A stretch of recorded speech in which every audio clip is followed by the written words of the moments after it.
Today we're going to talk about no contact, man. And so no contact is for life, okay? So you got to remember that, because what's going to happen when you go no contact, you're going to have the narcissist. They're going to be coming at you. They're going to be coming at you, okay? They're going to be coming at you at some point, and they're going to want you. And, you know, the construct always ends with the narcissist wanting you. And you have to be prepared to lead them and know that they're going to want you and that you're never going to take them back again. You got to be strong enough to be able to, like, handle that. Like, they're going to leave it as an open Hoover. So you got to be careful of that. You got to be strong enough. That's why you got to block them everywhere, you know, on all levels. Social media, including not looking at their stuff, okay? And their phone, text, email. You got to delete all emails that you had, anything you had from them. You got to put them on block. You got to delete their number. If you have anything with them, man, you need to get rid of it, because it's from hell, man. These people are like, these are shitty people, man, and you don't want to be with them ever again. So you want to make sure that your no contact is airtight. What you have to do to heal, first of all, is you got to address the issue. And the issue is you're dealing with a narcissist.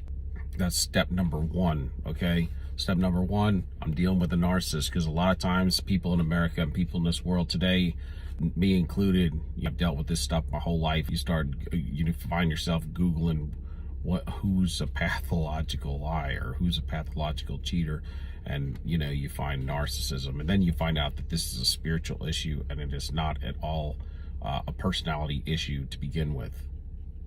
It does become somewhat of a personality issue, but that's not the root of it. The root of it is that I don't care whether you believe in God or not. At the end of the day, you have to believe that there's a Satan if you've dealt with the narcissist. So I don't give a damn what anybody thinks out there, and I'm not trying to be offensive, but I'm not gonna like hold back.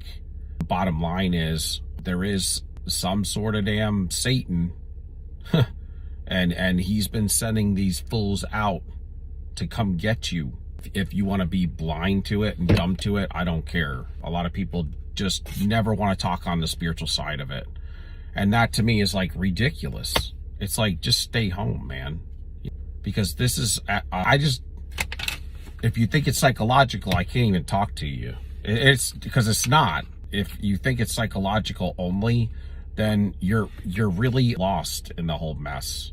I mean, I don't think you all are, and I'm not saying anybody is, but I'm saying time I'll get like some remark or something from somebody, and this is negative energy, man, and it's just not energy from this dimension, period.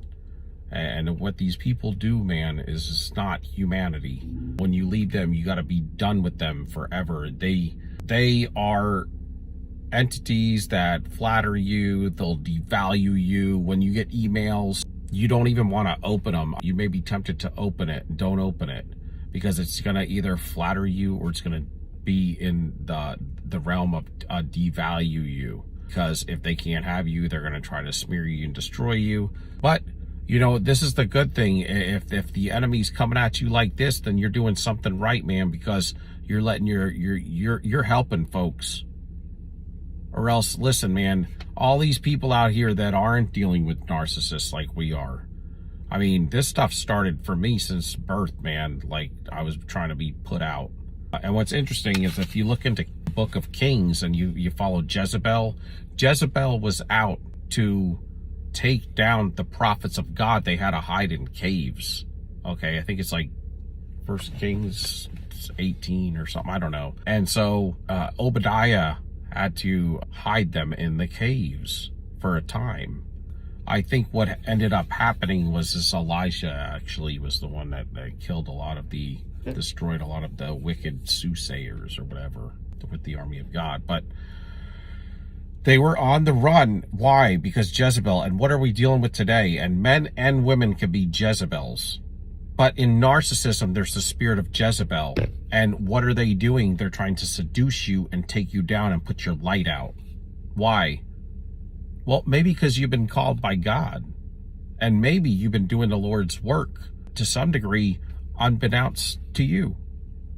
You know, I mean, a lot of times we like to judge, empaths like to judge themselves very heavy because of the way we grew up and the things that have been put on us and the way that we've been treated and mistreated.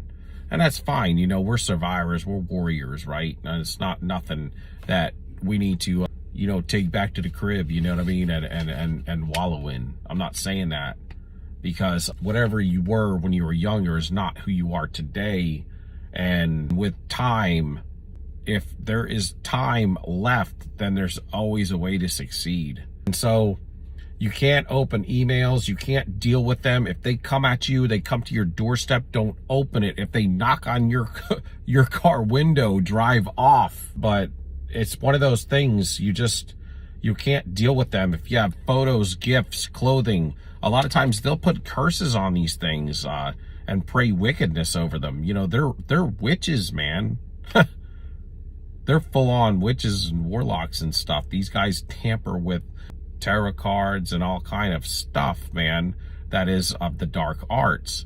And not to say that it can get at you to some degree, but you know, you do have protection per se, and if your vibration's high enough, a lot of times this stuff can't touch you. But there's another thing, is that when you let it in your house, you put it on. I'll tell you what, man, don't eat nobody's food. You're a target for life now. You know that, right? You've been sprayed, man, from the narcissist. I'll tell you, man, I don't know what happened in the spirit realm, but we've been sprayed or something. They put some narc saliva on us or something, man, because like when you go out, man, you're dealing with this stuff on a daily basis. And the problem now is once you've been awake to it, you see it coming at you. You know, there's a narcissist. You know, there's a narcissist. I mean, they talk about COVID was a pandemic. This is a pandemic because at least you can get like an injection for it. But yeah, don't eat nobody's food. Don't eat nobody's food. Plus, they ain't clean anyway, man. A lot of people ain't clean, man. But don't eat nobody's food because they'll put stuff in it, man. And you're a target, man. You don't need that. You get sick. People be purposely putting stuff in food to get you sick. When it gives you food, you chuck it.